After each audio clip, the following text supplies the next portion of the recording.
Right, we're going to go through a female dating profile screening process. The reason I'm doing this is that a lot of guys are really poor at screening. So they're really bad at filtering for good women. And most of the guys are quite naive. And we're going to be going through some of the areas of where they can really pick up where they are actually missing some red flags, maybe some yellow flags. And I wish I had this kind of information when I was dating in my early 20s because it would have saved me a lot of headache, painful breakups, and painful kind of interactions with women. So let's have a look at this dating profile. I found this on Bumble. So I took a screenshot. So here's a profile. We're just gonna go through it. So she was in her late 30s, 5'3", works out sometimes, postgraduate degree, drinks rarely, doesn't have any drugs. She's a woman. Okay, that's great. Don't want kids. Already has a kid. So there's nothing alarming about this dating profile unless you are screening for women who don't have kids. So pretty normal there. Now, this is where it gets really interesting. Okay, so her bio. The first thing she kind of like hits you with is don't expect endless text chat with me. So she's already put text in TXT rather than full. So you know that she is already a texter and she's already frustrated, had enough of texting. So she is kind of like a person that, okay, frustrated with guys because sometimes guys do like to text a lot. It's their comfort zone. They don't really want to meet in the real world. So I can understand that as well. Now here it gets a little goes downhill even more. Is not entertaining boys who act like princesses. So you can tell from just screening this that one, the energy is really negative, as in like it's really harsh. Someone has a lot of, for me, I would interpret this as someone has a lot of pent up resentment because they had a lot of frustration and they had their needs met. So maybe they ended up in a lot of text message tennis sessions where she didn't really want to, well, maybe enforce a boundary, or she didn't enforce a boundary, or move away from the fact that she's having a lot of interactions from text messages. And where she says not entertaining boys who act like princesses, what does that say about the kind of guys she's been entertaining, getting in relationships with, or even dating? So obviously she's selecting. Okay, so this is all about selection, whether it's unconscious or conscious. Most of the time it is unconscious. So there are some reasons of why you might be selecting really poor individuals is because, one, we're naive. Second, there might be unconscious unhealed fractures or traumas that we haven't dealt with, and they can really push us to gravitate towards really unhealthy people. So here she's saying not entertaining boys who act like princesses. So we know that she's got some selection difficulties here.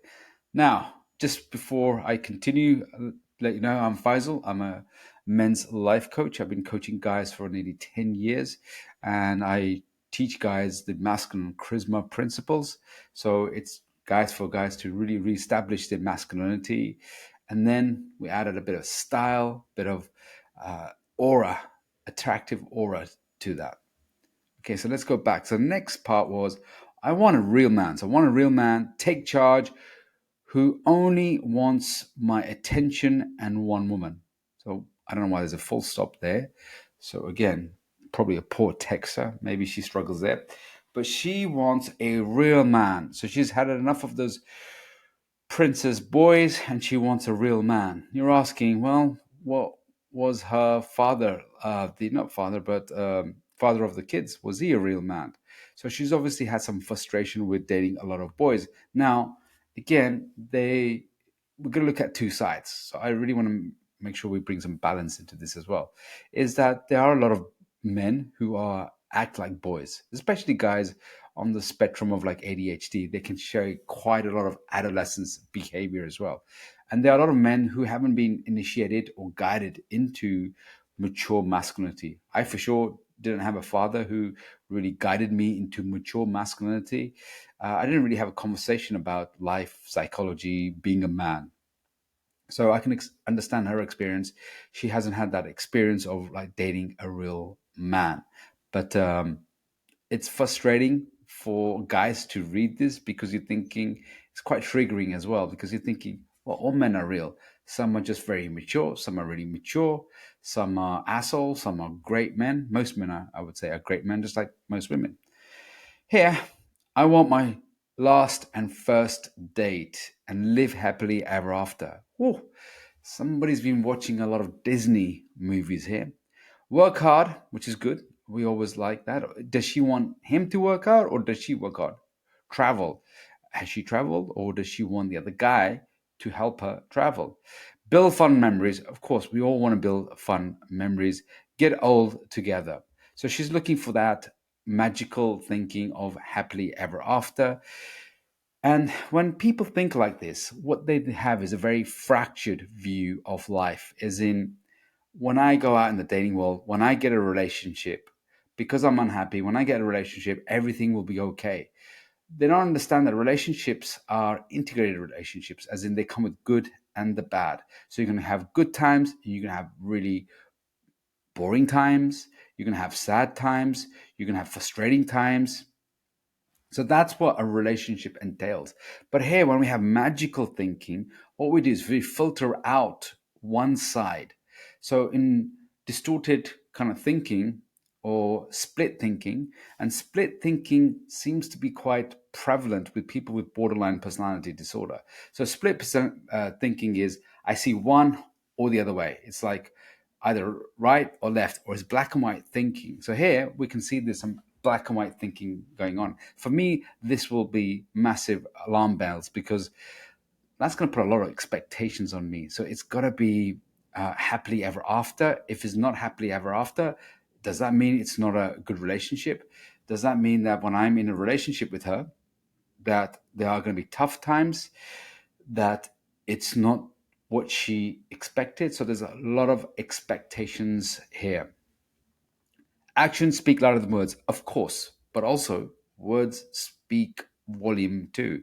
So it's not just action speak. I want to see how and what you say. I mean, again, here your dating profile is communicating a lot here, and it's communicating to me a lot of patterns that I would see that would signal a lot of, I would say, yellow and red flags, like caution.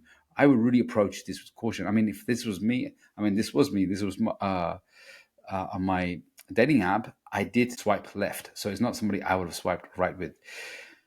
Now, if she's stunning, absolutely stunning, and she's young, stunning, has amazing body, chances are you're going to swipe right on this. And most guys will swipe right on this.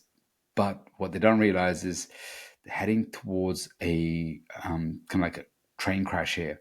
So you have to be really mindful. Is yeah, our ego will take in she's pretty, she's hot, or for other women, he's bad boy, he's confident, he's got status, or whatever it is that her ego really finds fascinating, and you'll go with that. And then when you go towards kind of like ego filtering, you forget to filter out for compatibility, red flags, and then you become quite naive in this one. So remember, if you don't screen, you will end up screaming in the relationship. I've met so many men, I've coached a lot of guys who've gone through divorce and breakups, and it's turned nasty because the woman that they married isn't the woman they divorced or the woman they break up with. On the other side, there's plenty of guys who tell me some great stories about some great women. For me, I would say I've experienced more great women in my life than I have, say, negative ones. So for me, I've always experienced net positive in women. My own uh, difficulties when it came to, say, screening women sometimes have struggled, but generally, I've kept away from really, I would say, toxic kind of women. Most of the time, that's been good, but there are some times that she's really hot, and you get taken in by that. And when you get taken in by that, then you have consequences on that. So remember, guys, you want to get to a net positive experience. The more net positive experience you have, the more you'll realize it's like there's really great women out there. And again, ladies, if you're actually listening to this as well, there's some really great guys out there. It's just that your screening process, right, is the problem. So this is the gateway. If you're allowing wrong guys and girls to enter your kingdom, of course you're gonna scream. So, guys, if you need more help on this, there's 5 masculine fractures that I teach guys on to really start working on, so they start to avoid fractured life, fractured relationship, fractured masculinity. So there's 5 areas that really hamper guys. Check out masculine.co. You can book a call with me. I have group coaching options and I also have one-to-one options. See you in the inside.